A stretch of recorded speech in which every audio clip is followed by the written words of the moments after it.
Shalom saudara yang terkasihi di dalam nama Tuhan Yesus Kristus. Kita bertemu lagi pada kesempatan yang kali ini dan pada hari ini kita akan sama-sama mendengarkan sharing kebenaran firman Tuhan. Tetapi terlebih dahulu mari kita bersatu di dalam doa. Bapa kami yang di sorga, kami mengucap syukur Tuhan atas penyertaan-Mu dalam setiap kehidupan kami.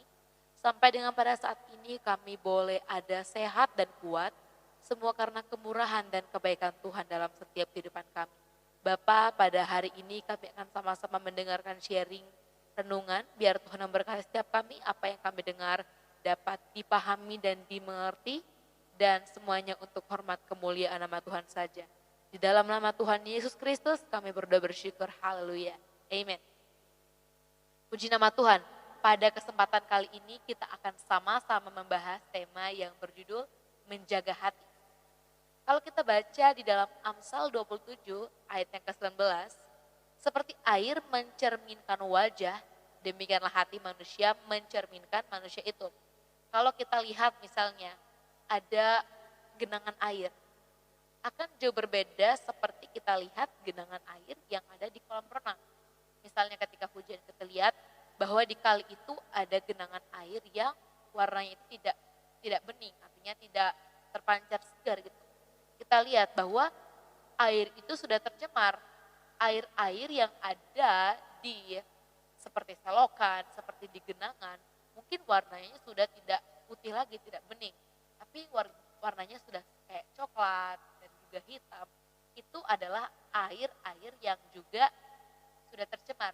Dalam Amsal 27 ayat 19 tadi kita baca bahwa air mencerminkan wajah. Yang artinya dibahas ini bahwa kita ini dicerminkan oleh perilaku kita.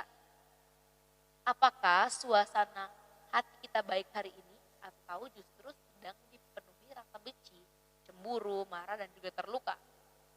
Ayat ini menyampaikan bahwa hati manusia mencerminkan manusia itu. Bicara soal hati, Markus 7 ayat 20 sampai 23 mengingatkan kita tentang sisi buruk dari hati yang tidak baik.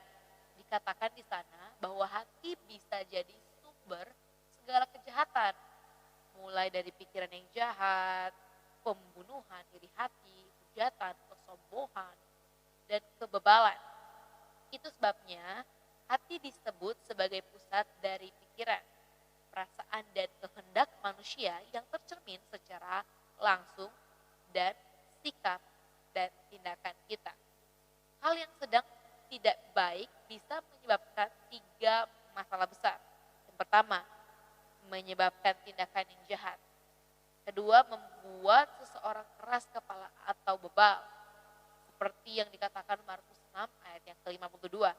Yang ketiga, membuat seseorang mengeluarkan perbendaharaan kata yang buruk.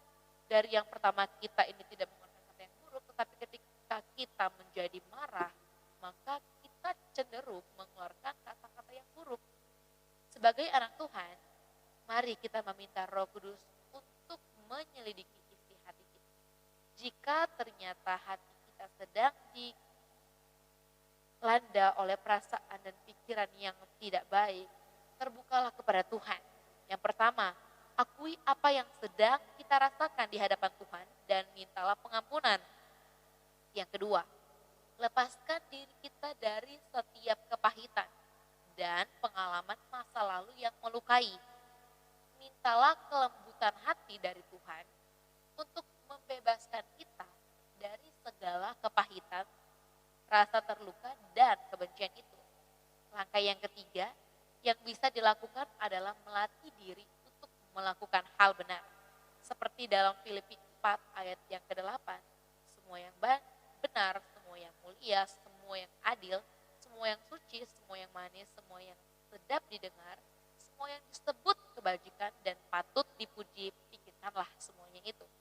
Setiap hari ingatlah diri kita tentang ayat ini, supaya pikiran dan perasaan kita yang tadinya kita mau berkehendak jahat, Tuhan ingatkan lagi bahwa ayat ini mengatakan untuk kita terus berpikir positif. Hanya dengan membersihkan hati kita bisa hidup memuliakan Tuhan. Akronim HEART dalam bahasa Inggris artinya diartikan dengan hungry, real dan teachable, yang artinya hati harus dipenuhi dengan rasa lapar akan Tuhan, penuh pengharapan, melimpah dengan ucapan syukur, terbuka atau jujur, serta mau diajak. Tuhan mau saya dan juga Anda memiliki hati yang seperti ini, karena dengan hati yang demikianlah, sikap dan tindakan kita akan menyenangkan hati orang lain dan tidak akan mudah tersinggung, asa, kecewa dan juga marah, bahkan cemburu atau menghujat. Jadi, undanglah Roh Kudus untuk memimpin kita di setiap hari.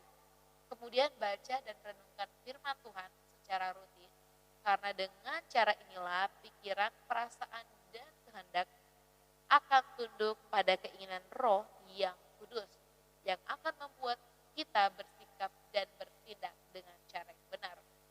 Karena itu, dalam Amsal 4 ayat yang ke-23 dikatakan, jagalah hatimu dengan segala kewaspadaan, karena dari situlah terpancar kehidupan. Memang kita yang mengatur hidup kita, apa yang baik, apa yang benar, itu semua kita yang mengatur. Tapi Alkitab bilang bahwa kita harus menjaga hati kita dengan segala kewaspadaan, karena dari situlah terpancar kehidupan. Biarlah sepanjang apapun yang kita perbuat, itu terpancar dari hati kita yang dalam, dan semuanya untuk kemuliaan Tuhan saja. Puji nama Tuhan. Biarlah renungan singkat pada hari ini dapat kita mengerti dan pahami dan termeteraikan dalam setiap hati kita. Amin.